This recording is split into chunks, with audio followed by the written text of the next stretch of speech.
नमस्कार, बहुत स्वागत आपका। मैं आपके साथ सचिन पाटिल। आप देख रहे हैं 24/7। वक्त है 9 PM। सुप्रीम कोर्ट ने वक्फ कानून 2025 को लेकर अहम फैसला सुनाया है। पूरे कानून पर रोक लगाने से कोर्ट ने इनकार कर दिया है, लेकिन कुछ विवादित धाराओं को अस्थायी तौर पर रोक दिया गया है। कोर्ट ने साफ कहा है कि पूरे कानून को स्थगित करना केवल दुर्लभतम मामलों में ही संभव है। वक्फ संशोधन कानून की वैधता को चुनौती देने वाली कई याचिकाओं पर सुप्रीम कोर्ट ने सोमवार को अंतरिम आदेश सुनाया। याचिकाकर्ताओं ने इस कानून की कई धाराओं को असंवैधानिक बताया था। कोर्ट ने आदेश दिया है कि वक्फ बोर्ड के 11 सदस्यों में 3 से ज्यादा गैर मुस्लिम नहीं होंगे। यही नियम राज्यों के बोर्ड पर भी लागू होगा। वक्फ बनाने के लिए व्यक्ति के कम से कम 5 वर्षों से इस्लाम का अनुयायी होने की शर्तों को कोर्ट ने अभी रोक दिया है। यह प्रावधान तब तक लागू नहीं होगा जब तक राज्य सरकारें तय नहीं करती कि किसी व्यक्ति को धर्म का अनुयायी कैसे माना जाए। कोर्ट ने उस प्रावधान पर भी रोक लगा दी है जिसमें सरकारी अधिकारी को यह तय करने का अधिकार दिया गया था कि वक्फ संपत्ति सरकारी भूमि पर अतिक्रमण कर रही है या नहीं। सुप्रीम कोर्ट का यह आदेश फिलहाल अंतरिम है, यानी अंतिम फैसला आने तक इन प्रावधानों पर रोक जारी रहेगी।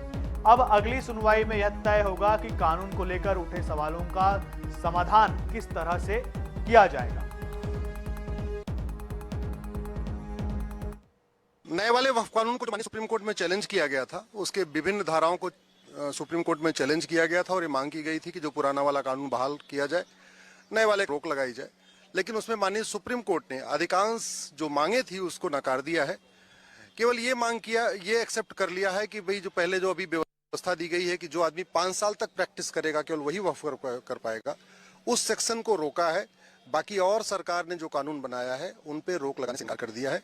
ये इंटरिम ऑर्डर है। फाइनल हियरिंग जब होगी तो उसके बाद फाइनल डिसीजन होगा। मुख्यमंत्री विष्णुदेव साय की पहल पर उच्च शिक्षा विभाग में रिक्त पदों पर भर्ती का बड़ा निर्णय लिया गया है। इससे प्रदेश की शिक्षा व्यवस्था को नई दिशा मिलेगी। शासकीय कॉलेजों में रिक्त पदों की कमी को दूर किया जा सकेगा।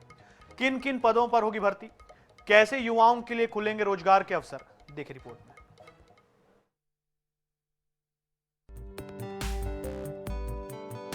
छत्तीसगढ़ में उच्च शिक्षा विभाग के प्रस्ताव पर वित्त विभाग ने 700 पदों पर भर्ती की अनुमति प्रदान की है। यह आदेश प्रदेश के युवाओं के लिए अवसर लेकर आया है। भर्ती के लिए स्वीकृत पदों में सहायक प्राध्यापक के 625 पद शामिल हैं। इन पदों पर भर्ती से कॉलेजों में पढ़ाई की गुणवत्ता तो सुधरेगी। भर्ती में क्रीड़ा अधिकारी के 25 पद की स्वीकृति दी गई है। इससे कॉलेजों में खेलकूद और शारीरिक शिक्षा की गतिविधियों को और अधिक सशक्त बनाया जा सकेगा। साथ ही ग्रंथपाल के 50 पदों पर भी भर्ती होगी। भर्तियों को लेकर मुख्यमंत्री विष्णुदेव साय का कहना है कि सरकार लगातार युवाओं को रोजगार मुहैया कराने के लिए सक्रिय है। आगे भी बड़े पैमाने पर रोजगार उपलब्ध कराया जाएगा। वित्त मंत्री ओपी चौधरी ने कहा कि मुख्यमंत्री विष्णुदेव साय के नेतृत्व में राज्य सरकार शिक्षा को प्राथमिकता दे रही है। 20 महीने हुए हैं शासन को और हम कह सकते हैं कि 20 वर्षों में करीब विभिन्न विभागों के माध्यम से 10,000 शासकीय नौकरी हम लोग दिए हैं और लगातार भर्तियां चल रही हैं। अभी 5,000 शिक्षकों की भी भर्ती होगी। उसी में अभी करीब 700 प्राध्यापक और सह प्राध्यापकों की भी नियुक्ति का मार्ग प्रशस्त हुआ है। हम लोग लगातार हमारे प्रदेश के जो हमारे बेटा बेटी हैं उनको शासकीय नौकरी भी देंगे और नई उद्योग नीति लाए हैं, उसके माध्यम से नए उद्योग धंधे भी स्थापित हो रहे हैं। उसमें भी रोजगार को विशेष महत्व दिए हैं, उसमें भी हमारे बेटा बेटियों को रोजगार मिलेगा। माननीय मुख्यमंत्री जी के निर्देशानुसार उच्च शिक्षा मंत्री जी के प्रस्ताव पर 700 पदों को उच्च शिक्षा विभाग में भर्ती की अनुमति दी गई है और भर्ती की प्रक्रिया लगातार चलती रहेगी। और मैं इतना कह सकता हूं कि भारतीय जनता पार्टी के 5 सालों में पिछले कांग्रेस के 5 सालों की तुलना में बहुत ज़्यादा भर्तियां सुनिश्चित की जाएंगी। पूरे 5 साल होने पर पूरा कोई भी आंकड़ा को देख सके। प्रदेश के महाविद्यालयों में 700 पदों पर भर्ती से निश्चित रूप से शिक्षा की गुणवत्ता बेहतर होगी। वहीं रोजगार के द्वार भी खुलेंगे।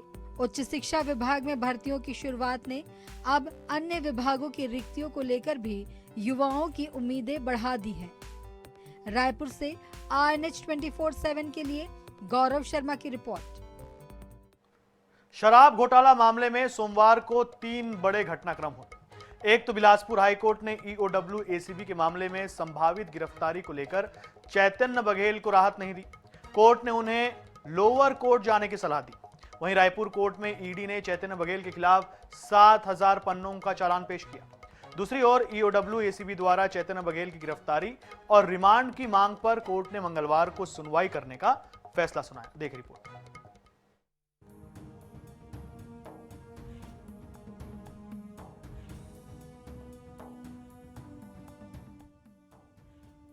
ईओडब्ल्यू एसीबी के प्रोडक्शन वारंट पर आज चैतन्य बघेल को रायपुर केंद्रीय जेल से विशेष कोर्ट में पेश किया गया था।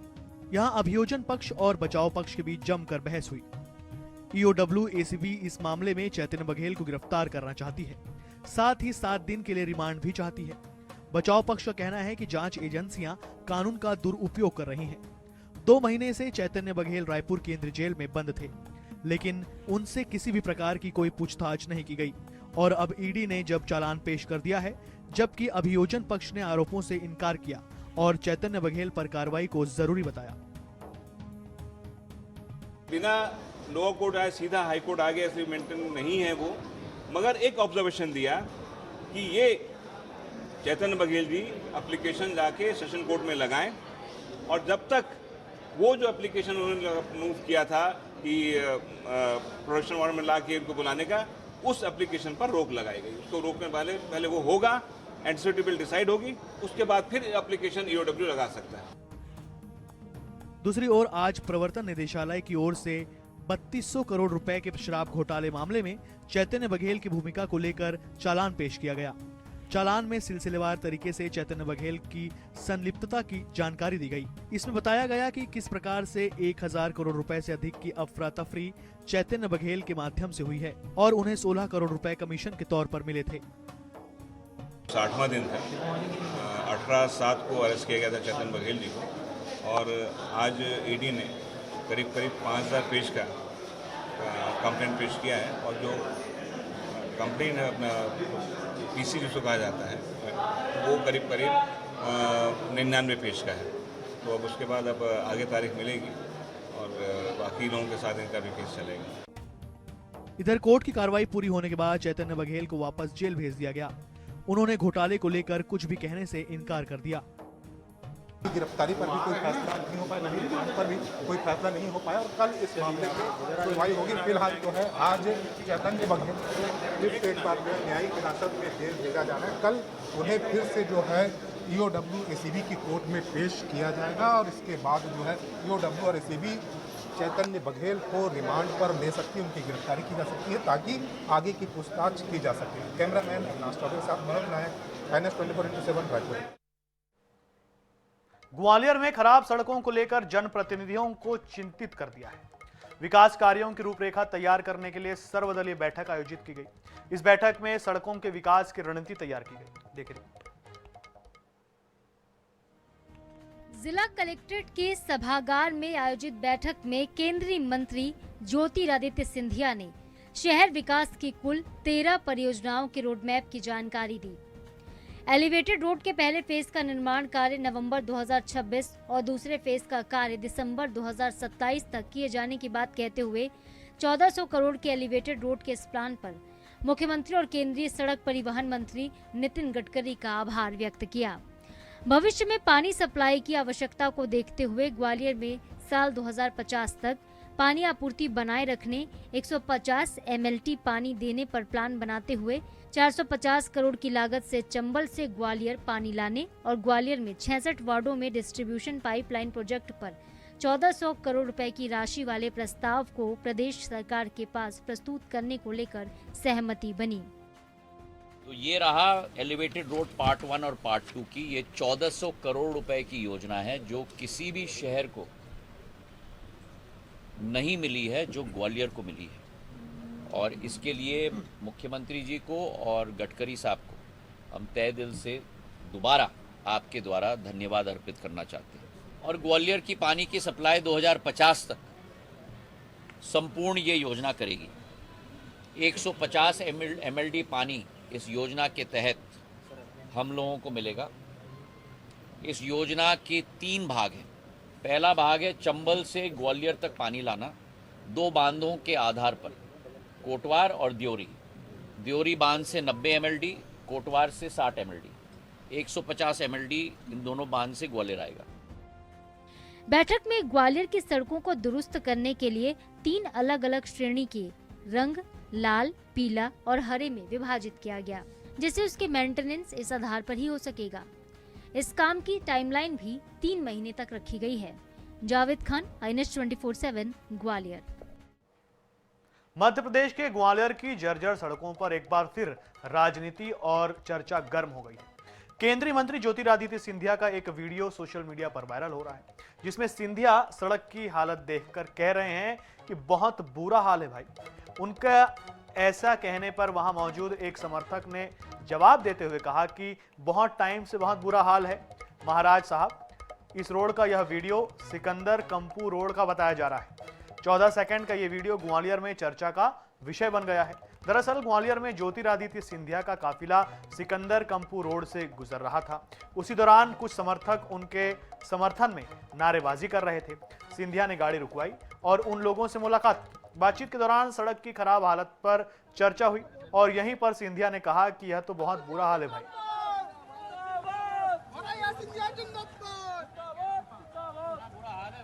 बहुत टाइम से हमारे साथ बहुत बुरा हाल है रोड का। मैं अपने आप कह रहा हूँ, मैं इतना बुरा हाल है भाई, बहुत टाइम से हमारे साथ बहुत बुरा हाल है।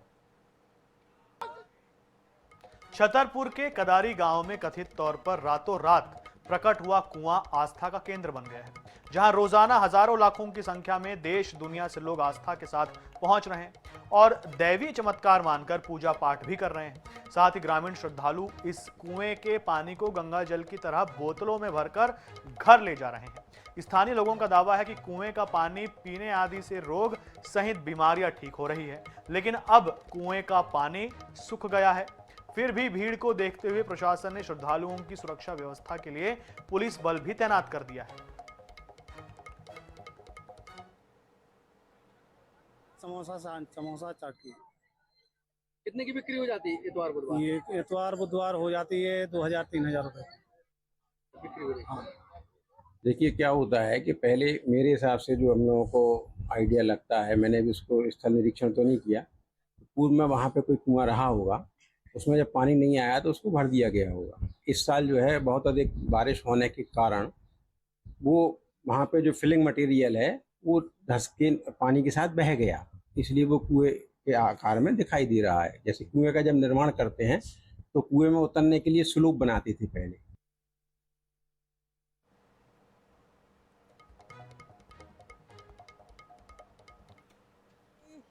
गांव में जो कि छतरपुर से लगभग 12-13 किलोमीटर दूरी पर स्थित है और यहां से बागेश्वर धाम 15 से 17 किलोमीटर दूरी पर स्थित है।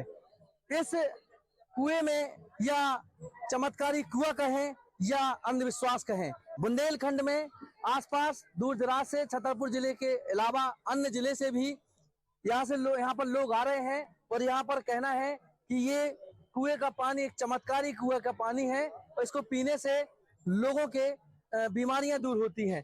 लोगों अपनी मन्नत को लेकर भी यहाँ पर आ रहे हैं।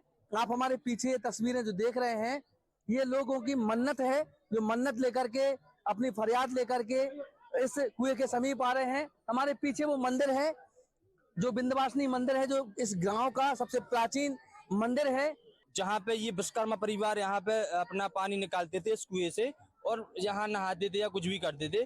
तो उन्होंने देखा रात्रि में अचानक वो ड्रम चला गया और चीप भी चली गई, अभी तक भी वो भी नहीं मिला है अभी तक।